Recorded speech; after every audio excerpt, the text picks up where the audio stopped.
This is an ABC 15 First Warning Weather Special Report. Hey everyone, Crystal Costa live here in the studio once again. It is 1:15 and we want to get you an update on exactly what Governor Haley was talking about 1 hour ago. She mentioned in her live press conference that there could be evacuations in the next 12 to 24 hours, specifically in Pawleys Island and parts of Georgetown County. So there's been a lot of panic and confusion about exactly what part of the county would be evacuated if there were mandatory evacuations. Joining us live right now, we want to answer some of your questions. Sam Hodge is on the phone with us. He, of course, is the director of the Georgetown County Emergency Management. That is. Sam, thanks so much for joining us right now. Thank you very much. Absolutely. So, first of all, we want to talk about what is the most critical information people need to know right now.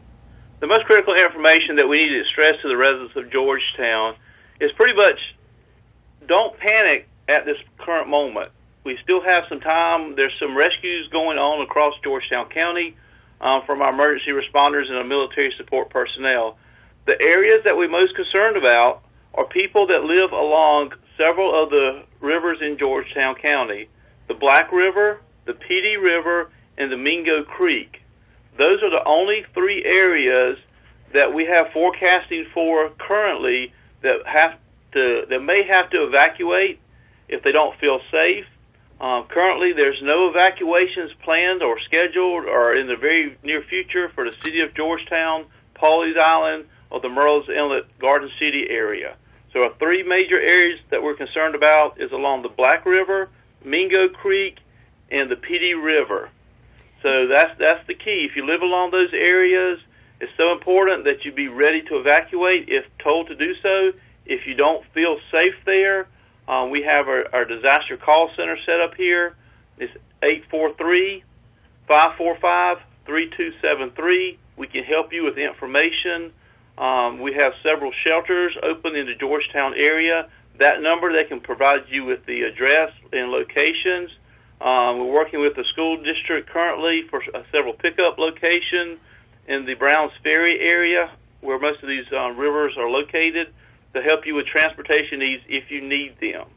So the biggest thing is be ready to leave when the water rises. And if you live in the Black River, PD River, or Mingo Creek area, we're not saying you have to evacuate this very second, but in the near future, as the waters rise, we need to be prepared to evacuate if necessary. Okay, Sam. Now, also, we're hearing that you might be encouraging residents, specifically in the Oatland and Dunbar communities, to evacuate. No mandatory evacuations, but is that true? Are you encouraging them to leave their homes right now? That's correct. There's a lot of low iron areas in those two, the Oatland and Dunbar area. Those are some areas that we have a heavy presence of first responders and military support in to assist you in evacuating. The key is that, all the water that has come from Columbia and the adjacent counties to our west, they're now reaching Georgetown. Eventually, they'll have to make it out to the ocean, and Georgetown is the last place it'll visit before it reaches the ocean. So we will see some additional rises in those river basins. But the key thing to remember is that it's not a tsunami-type 40-foot wall of water that's going to be coming through. It's a slow rising tidal-type river flood, and just be ready to go. And by all means, if you don't feel safe where you are, seek some shelter. And like I said, we have shelters in the city of Georgetown. At Bet Recreation, we have a facility at the recreation complex in Andrews, and we're in the process of opening up a shelter at the Pleasant Hill Elementary School, which will probably be the closest one to serve these people that feel they need to evacuate. The current status of the shelter in Pleasant Hill is Salvation Army, Red Cross, School District, and all of our partners are quickly mobilizing resources out there, so it should be open probably within the next hour or so, which doesn't mean we have to run out as we speak to evacuate. There's time. The key is that you be familiar with your surroundings and be ready to go when the threat reaches your property or your building. Sam, some people are scared to leave their homes. They're afraid to get to a shelter, but I'm hearing that they can actually arrange to be picked up. There's a pickup location that we're coordinating with the school district, which provides our transportation needs. at the Browns Ferry School. That facility is not accepting people for transportation currently. It's going to take a little bit of time to mobilize those buses and get them out there.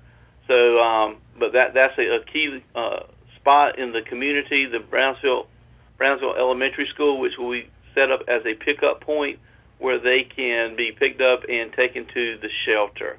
But by all means, the best way is to get your belongings together and your necessary documentation and paperwork. If you have transportation, which majority of the individuals in these communities do, and drive to a friend or neighbor's house or to a shelter that we have set up for this purpose.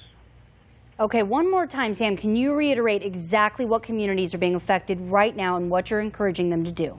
We're looking at the communities that are located on the Black River, Mingo Creek, and PD rivers. Those are the only areas that should see any impact from flooding this afternoon through tomorrow. Now, as the water comes through Georgetown County, that may change. But currently, those are the only three areas in the little communities that are within those areas: the Black River, Mingo Creek, and PD. So those are the key areas that we're focusing on. And I want to stress that everyone knows we're not talking about the town of Pawleys Island, town of Andrews, or city of Georgetown. It's a few areas along the river basins in the center of Georgetown County. And for more information, Sam, that number is right there on our screen for our viewers. That is 843-545-3273, I believe. I'm sorry, I'm having a hard time saying it myself, but it's right there on your screen. That's Disaster Call Center that you can call for any questions you may have, any information you need. Sam Hodge, thank you so much for clarifying everything. I know there's been a lot of panic, people not exactly sure what to do quite yet. You really clarified that for us, and we appreciate it. And please keep us updated. Thank you very much. And like I said, the key is that there's only the three river areas that we're concerned currently. So and the biggest thing is it's not a tsunami-type wave that's coming through. It's a slow rising water. And to be calm, take your time, and evacuate if you feel threatened by the rise of the water. Last quick question, Sam. Do you think Governor Haley was a bit over-exaggerative in the press conference, or maybe just not clear enough? What's your take on what she said about your area? Well, I think it goes back to we have great support from Governor Haley's office. Personally spoke with her yesterday, and it goes back. There's so much information that's flowing from the size of a disaster like this. Pawleys Island is a general area which covers part of the areas that we talked about, but I think it's important that we just narrow it down to a certain area. Absolutely. Maybe more specific. I know that she's covering the whole state. She's got a lot on her plate as well, but when you make a broad statement, I know people kind of have a lot of questions. So again, you really cleared that up for us, Sam Hodge, with Georgetown County Emergency Management, the director there. Sam, we can't thank you enough. Okay. Thank you. All right, thank you. And of course, folks, we are updating these lists of shelters that are open that he mentioned. We are updating all this information constantly on WPDE.com. Make sure to keep it here on ABC 15, and we'll see you tonight at 5 o'clock.